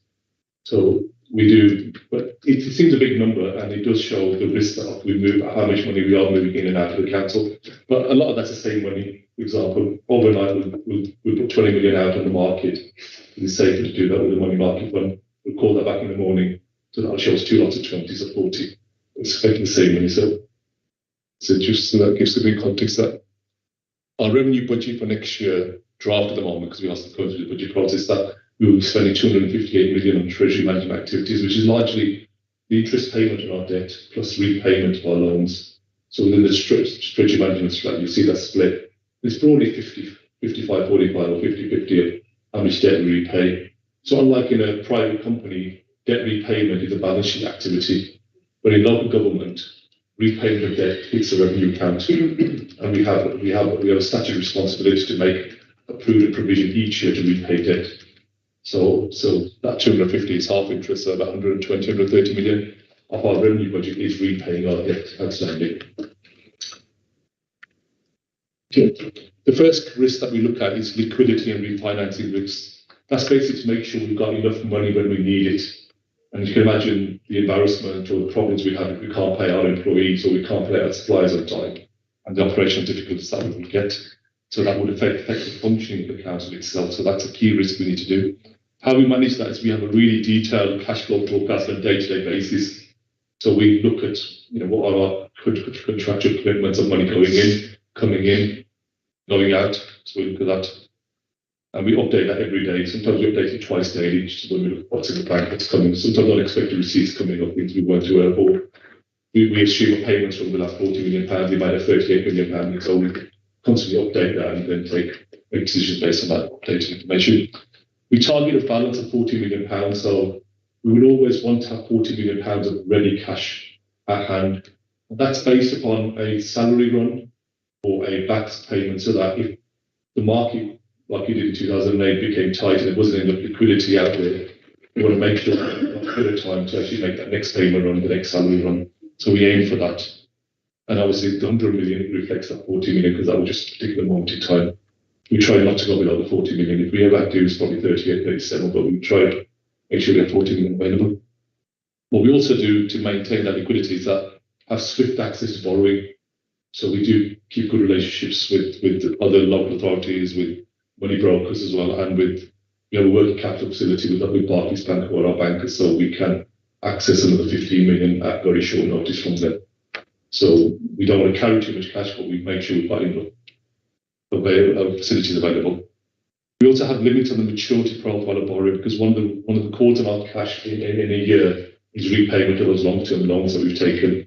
So in the treasury management policy, there is a table which shows how we make sure that within any particular period, any year, there's a percentage limit of how much of our total debt is redeemed, to make sure we don't prolong or put too much pressure on a particular year where we need to have a financing commitment.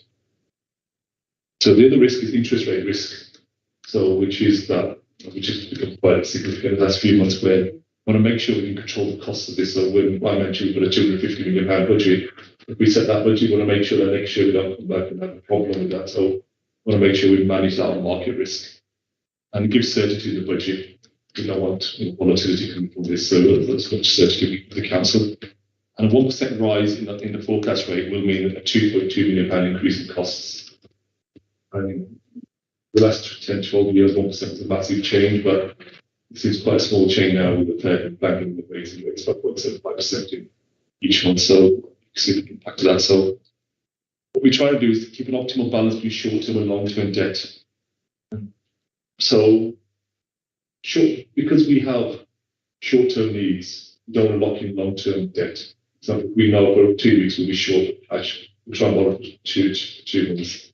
And previously, in the last 10, 12 years, short-term rates were very low compared to the long-term rates. They're based on 30, 40-year projections, which are level still about 3%, but they ever dropped below 2%. But the short-term rates had dropped to 0.1%, 0.2%. So there was an incentive for us to take short-term loans. That was how Northern Rock kind of problem with it, lots of short-term loans from the long-term book. So that's why we have a cap of 30% variable. We will never have more than 30% of our debt book. And this year we're actually bringing that down a little bit because short-term rates and long-term rates are equal at the moment.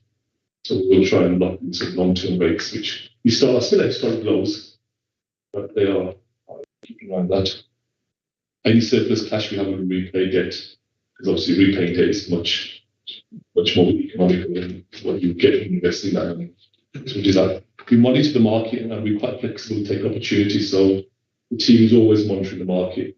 We're always quite nimble on talking with our cash flow forecast. We know what we will need. So in August, we were able to pick up some money at 2.2%.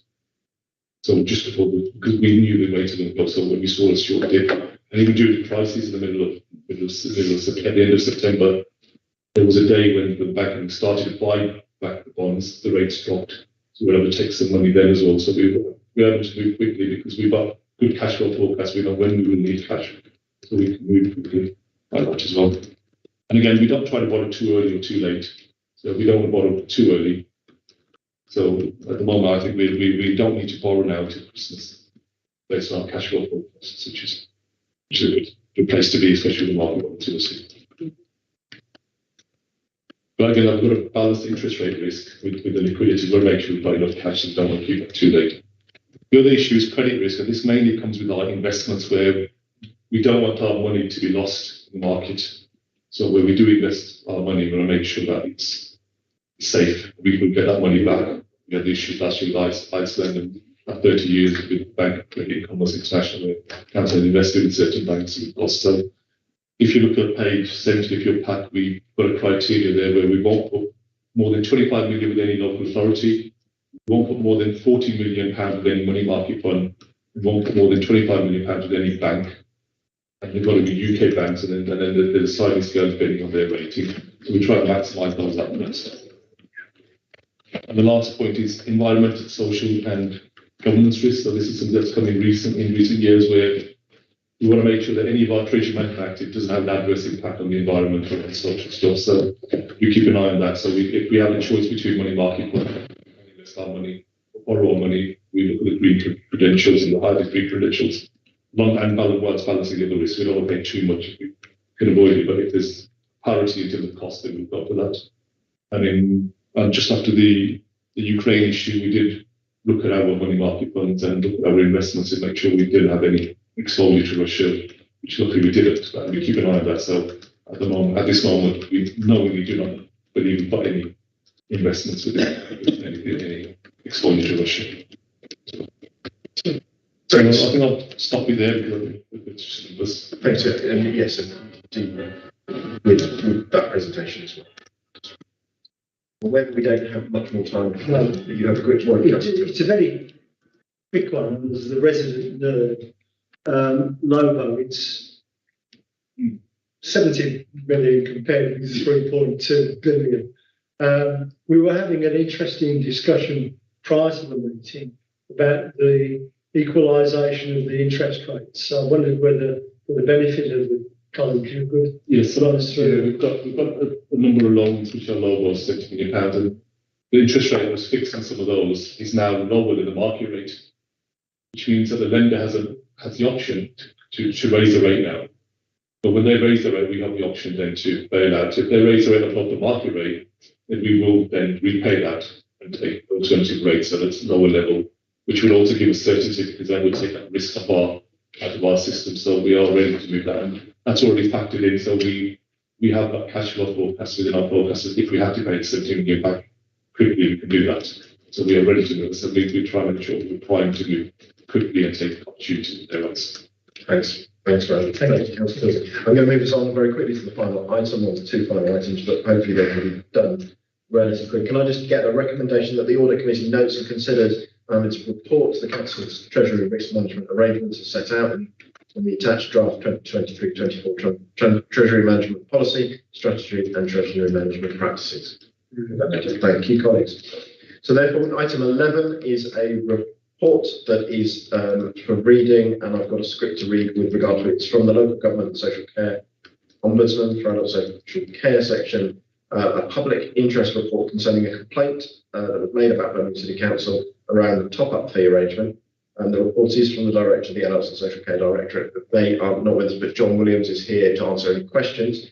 I am going to read out the script from this because this is the way we've agreed that we will deal with ombudsman's complaints, but we will look at this in the round in terms of the wider connecting of these complaints and concerns.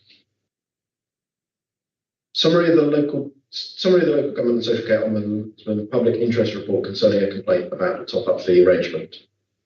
The LGSCO issued a public interest report in this case. The reason for issuing a report are significant injustice and the potential that this is a systemic problem where there is a wider learning for the authority.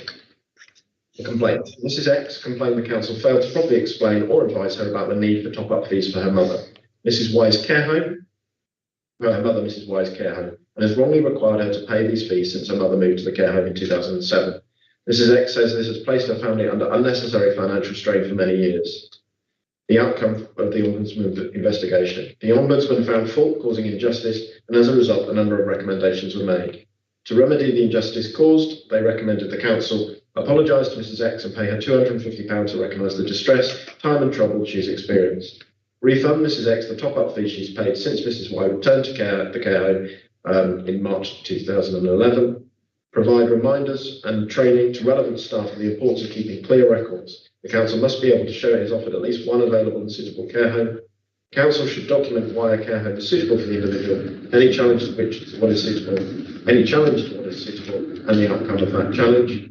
And the council should provide reminders, training to ensure relevant staff correctly consider and apply the local authority social services and national health service complaints. England Regulations 2009 and the council's complaints procedure with responding to complaints.